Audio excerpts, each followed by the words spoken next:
So I think there's duties of a CEO. And if you're doing the duties of a CEO, you're going to survive this market as well. So now I'm talking to the brokerage owners. Now I'm talking to the team owners who are on the call, or I'm talking to the great agents there that says, you know what, I want some more time off and I want to spend more time with my honey bunny and with my family. And I want to build a little bit of a business. I want to build a team.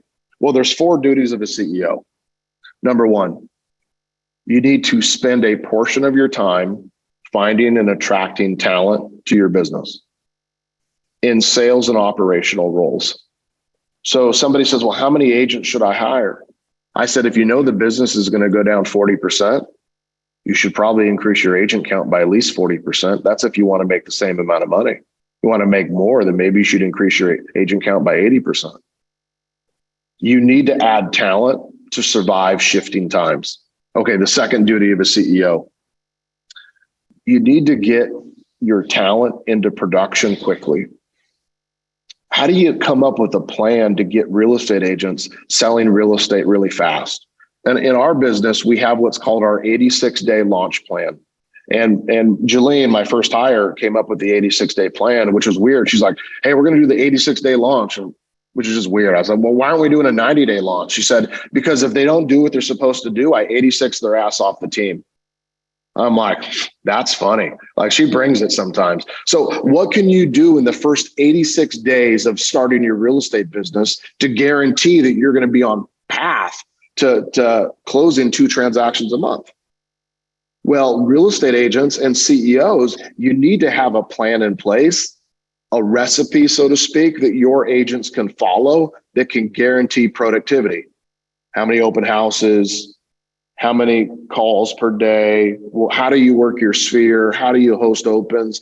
What do you say to canceled expires? What are your listing presentation? What is your buyer consult? What CRM do you use? Like, build all that. You need to have these things in place to get agents into production. There's no point in having 20 agents on your team when most of them don't sell anything. You might as well just have 3 or 4 people and have less stress. So if you're going to have a big team, get them into production. The third duty of a CEO. During hard times, people struggle in their marriage, they struggle in their health, they struggle in their business, they struggle in their finances, and it shows up at work. And retention becomes a big issue. So what are you doing to make sure that the people you're in business with never want to leave? Your admin, your sales agents, your operational staff, your ISAs, what can you do to make sure that these people never quit your world? I'll give you a couple examples of what we've done. 1, we give health insurance, like employee level health insurance. Like if you worked at Boeing or Microsoft or Amazon, to any agent that sells 25 homes in a year. We give them access to revenue share, to stock programs. We allow them to make income in other ways through consumer services or through coaching and training. We make it really sticky. I want it to be like, I had this friend of mine, she was married to a guy and she was really successful and he was kind of a jerk. And I said, hey, why are you staying in this relationship? She said, it's cheaper to keep him. I want to be in that position where it's expensive for people to want to quit. And you can't win just on money, but I also want us to be in relationship with people so they would never want to. So they look up and they say, Jeremiah is my business partner. Jeremiah and I spend time together. We holiday together. We invest together. We buy real estate. So the third duty of a CEO is retention, retaining your staff and your agents.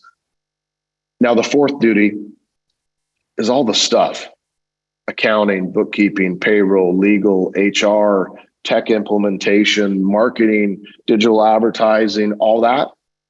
The duty of a CEO is to make sure that you have those things in place. So you're building a house on a strong enough foundation that could go up 2 or 3 levels. And I think if you're doing those 4 things, Jeremiah, you're going to build a really successful business. And that's what, you mentioned our company Place. That's what we focus on making sure that our partners are doing and that we provide services to support those 4 things. So whether you do it on your own or you do it with a business partner or you do it with a company like us, that's what a CEO has to do every single day.